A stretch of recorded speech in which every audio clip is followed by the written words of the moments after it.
வந்துட்டேன்னு சொல்லு, திரும்ப வந்துட்டேன்னு சொல்லு அப்படின்ற பஞ்ச் டயலாக் யாருக்குமா அப்படின்னு கேட்டீங்கன்னா யாருக்கும் இல்ல, நம்மளோட பாரத பிரதமர் நரேந்திர மோடி அவர்களுக்கு தான். வருகிற ஜனவரி 23 தமிழகம் வராரு. மதுராந்தகத்துல பிரம்மாண்டமான ஒரு மாநாடு பாஜகவினர் ஏற்பாடு பண்ணியிருக்காங்க. இது மாநாடா இல்ல திமுகக்கு வைக்க போற வேட்டா அப்படின்ற கேள்வியை கேட்கணும். ஏன்னா இந்த மாநாட்டு மேடையில பல சம்பவங்கள் நடக்க இருக்கு அப்படிங்கிறத எதிர்பார்க்கலாம். அதோட சேர்த்து திமுக கோட்டையே தகர்க்கப்படும் அப்படின்ற அளவுக்கு தான் ஒரு டாக் ஓடிட்டு இருக்கு. என்ன நடக்க போகுது இந்த மாநாட்டில் அப்படிங்கிறத இந்த காணொலியில் பார்க்கலாம். வணக்கம், நான் லோகேஸ்வரி.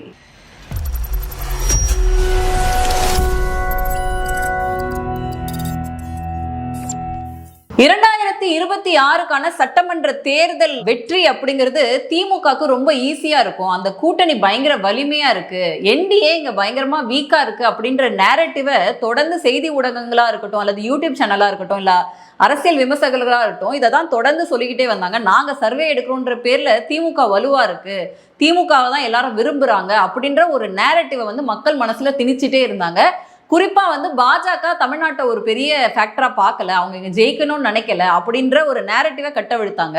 பட் ஆனா வெஸ்ட் பெங்கால்ல நடந்த மீட்டிங்ல மோடி அவர்களும் அமித்ஷா அவர்களும் தெளிவா சொன்னாங்க, எங்களுடைய கோல் வெஸ்ட் பெங்காலும் தமிழ்நாடும் தான். நாங்க பல மாநிலங்களை குறி வச்சு அதை கரெக்டா அடிச்சு காட்டியிருக்காங்க. அடுத்து எங்களோட குறி அப்படிங்கிறது வெஸ்ட் பெங்கால் மற்றும் தமிழ்நாடு தான் அப்படின்னு. ஸோ தமிழ்நாட்டில் அதுக்கான மூவ்மெண்ட் இருக்கா? ஏன்னா வெஸ்ட் பெங்கால்ல அந்த ஆக்ஷன் அப்படிங்கிறது ஆக்ஷன் பிளான்ன்றது அங்க ஏற்பட்டுருச்சு. பட் ஆனா தமிழ்நாட்டில் அதுக்கான மூவ்மெண்ட் இருக்கா அப்படின்ற கேள்வி வலுவா இருந்துச்சு. அதுக்கு விடை கொடுக்கக்கூடிய நிறைய நிகழ்வுகள் கடந்த சில வாரங்களாக நடக்குது அப்படிங்கிறத நம்ம கண்குளிர பார்க்குறோம். ஏன் இதை சொல்றேன் அப்படின்னா, இந்த 23 நடக்க போற இந்த பொதுக்கூட்டம் இருக்கு இல்லையா, இதை பிரம்மாண்டமா பாஜகவினர் ஏற்பாடு பண்ணிட்டு இருக்காங்க. இதுல என்டிஏ அலையன்ஸ்ல வரப்போற பல பேர் அந்த மேடையில நிப்பாட்ட போறாங்க அப்படிங்கிறது தான் செய்தியா இருக்கு. குறிப்பா சொல்லணும் அப்படின்னா, இந்த அலையன்ஸ்ல யாரும் இல்ல இல்ல இல்ல அப்படின்ற நேரட்டிவை திமுக வச்சுட்டே இருந்தாங்க. பட் ஆனா அண்ணா திமுகவும் பாஜகவும் வெறும் அவங்கள வச்சுட்டு என்ன பண்ண போறீங்கன்ற கேள்விக்கு பதில் கொடுத்திருக்காங்க. பாமக இதுக்குள்ளார வராங்க. ஆல்ரெடி அன்புமணி ராமதாஸ் அவர்கள் ஒரு கன்ஃபர்மேஷனை கொடுத்திருக்காங்க. அதோட சேர்த்து ஜான் பாண்டியன் அவர்கள், அவர் ஏற்கனவே என்டிஏ அலையன்ஸ்ல தான் இருந்தாரு, அவருமே தென் மாவட்டங்கள்ல ஓட்டு வங்கி வச்சிருக்கக்கூடியவர், அவரும் ஆல்மோஸ்ட் கன்ஃபார்ம் பண்ணி நான் என்டிஏல தான் பயணம் பண்றேன் அப்படிங்கிற மாதிரி சொல்லியிருக்காங்க. இன்னொரு பக்கம் பாத்தீங்கன்னா டிடிவி தினகரன் இந்த கூட்டணியில வருவாரா அப்படின்ற கேள்வி பரவலா இருந்துச்சு. நேத்திக்கு கூட ஒரு பிரஸ் மீட் கொடுத்திருந்தாரு, சொல்ல வேண்டியவங்க சொல்லுவாங்க அப்படின்னுட்டு. கிட்டத்தட்ட அவரோட போட்டோவே போட்டு போஸ்டர் அடிக்கிற அளவுக்கு பாஜகவினர் வந்துட்டாங்க அப்படின்னு சொல்லலாம். ஸோ ஆல்மோஸ்ட் டிடிவி தினகரோட கன்ஃபர்மேஷன் அப்படிங்கிறதுமே இருக்கு. 23 அவரையும் மேடையில பார்க்கலாம் அப்படின்னு எதிர்பார்க்கப்படுது. இன்னொரு பக்கம் சசிகலா அவர்கள், ஓபிஎஸ் அவர்கள், இந்த பக்கம் தேமுதிக அப்படின்னு எல்லாரையும் கூட்டணிக்குள்ள கன்சாலிடேட் பண்ற வேலையை மும்முரமா எடுத்திருக்காங்க என்டிஏ அலையன்ஸ் அப்படிங்கிறதான் பார்க்குறோம். மோடி வரக்கூடிய இந்த 23 அப்படிங்கிற நாள் பாத்தீங்கன்னா பெரிய வெடியா இருக்கும் அப்படின்னு எதிர்பார்க்கலாம். இந்த அலையன்ஸ் ஒர்க் அவுட் ஆகாது, பாஜகவும் அதிமுகவும் சேர்ந்து வேலை பார்க்க மாட்டாங்க, இங்க அண்ணாமலை ஆதரவாளர்கள் நயினார் ஆதரவாளர்களும் பிரிஞ்சு இருக்காங்க, களத்துல 2 தொண்டர்களும் வேலை பார்க்க மாட்டாங்க அப்படின்னு பல கட்டுக்கதைகளை அவிழ்த்து விட்டாலும் இது இப்ப எடுபடாது அப்படிங்கிற இடத்தை நோக்கி தான் போயிட்டு இருக்கு. என்னதான் இத்தனை காலம் டைம் வேஸ்ட் பண்ணி நீங்க அவ்வளோ பிரச்சனை பண்ணாலுமே கடைசி நிமிஷத்துல யார் கோல் அடிக்க போறா அப்படிங்கிறது தான் இங்க பரபரப்போட உச்சமா பார்க்கப்படுது. இதுல முக்கியமான விஷயங்களை நம்ம பார்க்க வேண்டியது, ஒரு தேர்தல் வெற்றிக்கு தேவையானது வலுவான கூட்டணி. அதுலயும் பாத்தீங்கன்னா ஒவ்வொரு மாவட்டங்கள், தென் மாவட்டங்களுக்கு ஒரு மாதிரியான ஓட்டிங் பேட்டர்ன் இருக்கும், வட மாவட்டங்களுக்கு ஒரு மாதிரி இருக்கும், அதே மாதிரி கொங்கு பெல்ட்டுக்கு அப்படின்னு.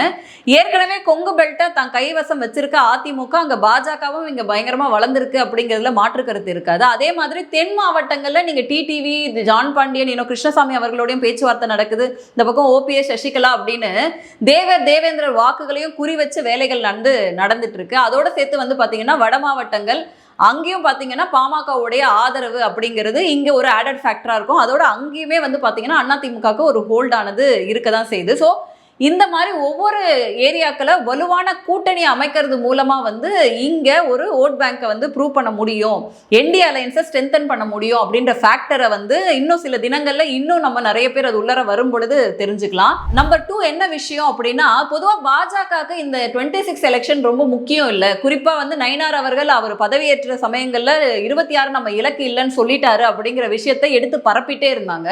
கடந்த சில மாதங்கள் அல்லது சில வாரங்கள் மட்டும் எடுத்து பாருங்க, அமித்ஷா அமித்ஷா அவர்களுடைய வருகை 2 நாள் தங்கியிருந்தாரு. 2 நாள் தங்கியிருந்து அவர் எவ்வளவு மீட்டிங்ஸை கண்டக்ட் பண்ணாரு, இன்டர்னல் மீட்டிங்ஸ் அப்படிங்கிறத நம்ம பார்த்தோம்.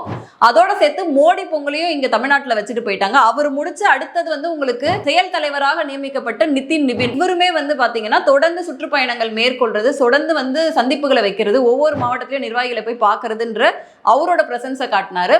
அதுக்கடுத்து பாத்தீங்கன்னா தலைமையில இருந்து 3 பேரை வந்து நியமிச்சிருக்காங்க தேர்தல் பொறுப்பாளராக. அவங்களுடைய கண்டினியூஸ் எஃபர்ட், அதோட சேர்த்து கூட்டணி பேச்சுவார்த்தைகள் அப்படிங்கிற மூமெண்ட்டும் இருக்கு. இப்ப மோடி அவர்களுடைய வருகை, சோ டெல்லி தலைமை தமிழ்நாடு வந்து பயங்கர போக்கஸ்டா பாக்குறாங்க. குறிப்பா அதிமுகவோட சீட் நெகோசியேஷன்ல இருந்து கூட்டணியில யார் யாரெல்லாம் கொண்டு வரணும், யார் யாருக்கு என்ன மாதிரியான பொறுப்புகள் கொடுக்கணும் அப்படின்ற ஒரு சீரியஸான டிஸ்கஷன்ஸ் தான் போயிட்டு இருக்கு. கண்டிப்பா பாஜக வந்து தமிழ்நாட்டை வந்து 26 எலெக்ஷன்ல போக்கஸ் பண்ணல அப்படின்ற அந்த நேரட்டிவ் இருக்கு இல்லையா, அதை சுக்கு உடைக்கிறாங்க அப்படிங்கறத நம்ம பார்க்க முடியுது. அதோட சேர்த்து மோடி அவர்கள் 23ஆம் தேதி வரும் பொழுது என்ன மாதிரியான பிரச்சார திட்டங்கள் வச்சிருக்காங்க அப்படின்ற செய்திகள் என்னவா வருது அப்படின்னா, குறிப்பா வந்து மதுராந்தகத்துல நடக்க போற அந்த மாநாடு அப்படிங்கிறது, அதாவது பொதுக்கூட்டம் அப்படிங்கிறது பெரிய அளவுல ஒரு அதிர்வலைகளை ஏற்படுத்தும் அப்படின்னு எதிர்பார்க்கலாம். அதோட சேர்த்து மதுரை மீனாட்சி அம்மன் டெம்பிள் விசிட் அப்படிங்கிறத பிளான் பண்ணியிருக்காங்கன்ற மாதிரியான ஒரு செய்திகள் இருக்கு.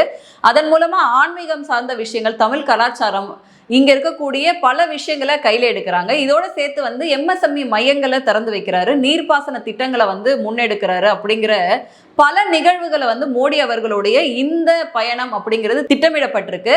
இதுல கலைஞருடைய 100ஆண்டு விழாவை வந்து கொண்டாட திமுகவினர் பிளான் பண்ணியிருக்காங்க. ஸோ அதுக்கு கவுண்டர் கொடுக்கிற வகையில இது ஒரு பிரம்மாண்டமா அமைக்கப்படணும் அப்படின்னு சொல்லிட்டு பாஜகவினர் தொடர்ந்து களத்துல இங்க கிரௌட காட்டணும், நல்ல ஒரு ரிசல்ட்டை கொடுக்கணும், கூட்டணியை எல்லாம் ஒன்றிணைக்கணும் அப்படின்னு கடுமையான வேலைகளை வந்து செஞ்சுட்டு இருக்காங்க. ஸோ இந்த இடத்துல நம்ம பாஜக கூட்டணி, அதாவது என்டிஏ கூட்டணி வலுவா இருக்கிறத பாக்குறோம்.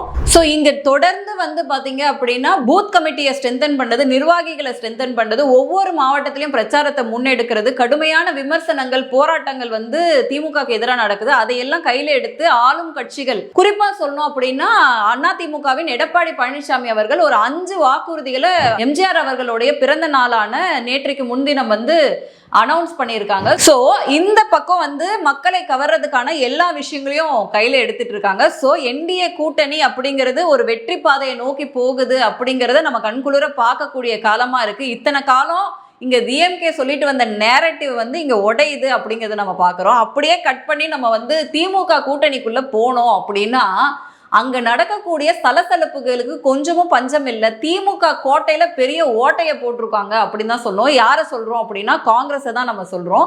என்ன நடந்துட்டு இருக்கு திமுக காங்கிரஸ் மத்தியில அப்படின்றத பார்க்கணும். ஏன்னா திமுக கூட்டணியிலிருந்து காங்கிரஸ் எந்த நேரம் வேணா கலண்டு டிவிகே கூட போறதுக்கான வாய்ப்புகள் பிரகாசமா இருக்கு அப்படிங்கிறத நம்ம தெரிஞ்சுக்கலாம். என்ன விஷயம் நடக்குது அப்படின்னா, பராசக்தின்னு ஒரு படத்தை தொட்டு ஒரு சில இஷ்யூக்கள் வருது. அதுக்கு முன்னாடியே வந்து இவங்க 40 தொகுதிகள் முன்னாடி கொடுத்ததை திரும்ப கொடுக்கறதுக்கான வாய்ப்புகள் இல்லை. 25 சீட்ல இருந்து 30 சீட்டு தான் வந்து காங்கிரஸ்க்கு ஒதுக்குவாங்க. காங்கிரஸ் ஒரு லயபிலிட்டியா தான் திமுக பாக்குதா அப்படின்ற கேள்விகள் இருக்கு. ஏன்னா திமுகவை தொடர்ந்து விமர்சனம் செஞ்சுட்டே வராங்க காங்கிரசினர். குறிப்பா வந்து எம்பிகளா இருக்கவங்க, இல்லது குறிப்பா இந்த பராசக்தி படத்தை தொட்டு மட்டும் அவ்வளவு விமர்சனங்கள் இருக்கு. மொத்த காங்கிரஸ் கமிட்டியும் கூப்பிட்டு டெல்லியில வச்சு மீட்டிங் போட்டிருக்காங்க. இனிமே அரசியல் கூட்டணி சம்பந்தப்பட்ட எந்த விஷயத்தையும் யாரும் பேசக்கூடாது அப்படின்னு சொல்றாங்க. ஆனா மாணிக்கம் தாகூர் போன்றவர்கள் வந்து தொடர்ந்து வந்து விமர்சனங்களை வந்து வச்சுக்கிட்டே இருக்காங்க. நாங்க வந்து யாருக்கும் சலிச்சவங்க இல்லை அப்படின்ற மாதிரி அவரும் ட்வீட் போட்டே இருக்காரு. அதுக்கப்புறம் வந்து நிர்வாகிகளை நியமிக்கிறாங்க, மாவட்டம் தோறும் நிர்வாகிகளை நியமிக்கிறாங்க. அதுக்கும் பாத்தீங்க அப்படின்னா பிரவீன் சக்கரவர்த்தி ஒரு ட்வீட்டை போடுறாரு, நாங்க யாருக்கும் கீழ்ப்படிஞ்சு போனோம், மானரோஷத்தோட இருக்கணும் அப்படின்ற மாதிரி திமுகவை தான் இன்டைரக்டா வந்து அவங்க சாடி இருக்காங்க அப்படின்றத பார்க்கலாம். ஸோ இங்க ஒரு விரிசல் வருதா? ஏன்னா ராகுல் காந்தியும் விஜய்க்கு தான் ஃபேவரா நிறைய இடத்துல பேசுறாரே தவிர, இவங்க பராசக்தின்னு ஒரு படத்தை எடுத்து இந்திரா காந்தியை வந்து ஒரு அரக்கி மாதிரி சித்தரிச்சு திமுகவை விட்டு காங்கிரஸ் போனா போதும் அப்படின்ற ஒரு நிலைப்பாட்டுல தான் திமுக இருக்கா அப்படின்ற விமர்சனத்தை நம்ம பார்க்கிறோம். தொடர்ந்து வந்து திருச்சி வேலுசாமி போன்றவர்கள்லாம் வந்து கடுமையா வந்து திமுகவை விமர்சனம் பண்றாங்க. ஸோ இந்த திமுகவோட கோட்டையில ஓட்ட போட்டாச்சு அப்படின்றதான் பார்க்கணும்.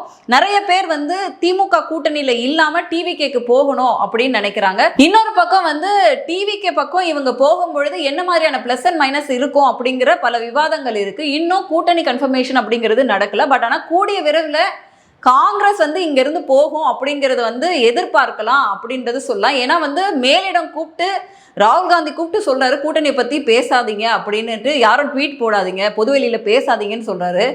ஒரு பையனை நம்மளை மதிக்க மாட்டேங்கிறானே, அவன் இஷ்டத்துக்கு பண்ணிட்டு இருக்கானே, என்ன மொக்கச்சாமி உன்னுடைய பவர் இவ்வளவுதானா அப்படின்னு கேட்கிற அளவுக்கு தான் ராகுல் காந்தியோட நிலைமை இருக்கு அப்படிங்கிறத நம்ம பார்க்கிறோம். அது மட்டும் இல்லாம சமீபத்துல ஆராசா அவர்கள் ஒரு மேடையில திருமாவளவன் அவர்களை வந்து ஜாதி தலைவர்னு சொல்றாரு. அதுக்கு ஆராசாவை எதிர்த்தும் போராட்டங்கள்லாம் பண்ணிட்டு இருக்காங்க விசிகாவினர்.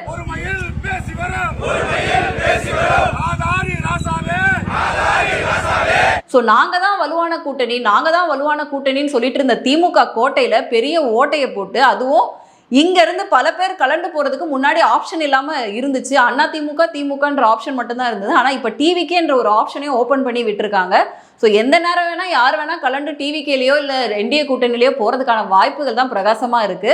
ஸோ எலெக்ஷன் களம் அப்படிங்கிறது தினம் புது வித்தியாசமான நகர்வுகளோடு போயிட்டு இருக்கு. இன்னும் என்ன மாதிரியான கபலீகரங்கள் நடக்க போகுது அப்படின்றத பொறுத்து இருந்து தான் பார்க்கணும். மீண்டும் வேறொரு காணொலியில் சந்திக்கிறேன். நன்றி, வணக்கம்.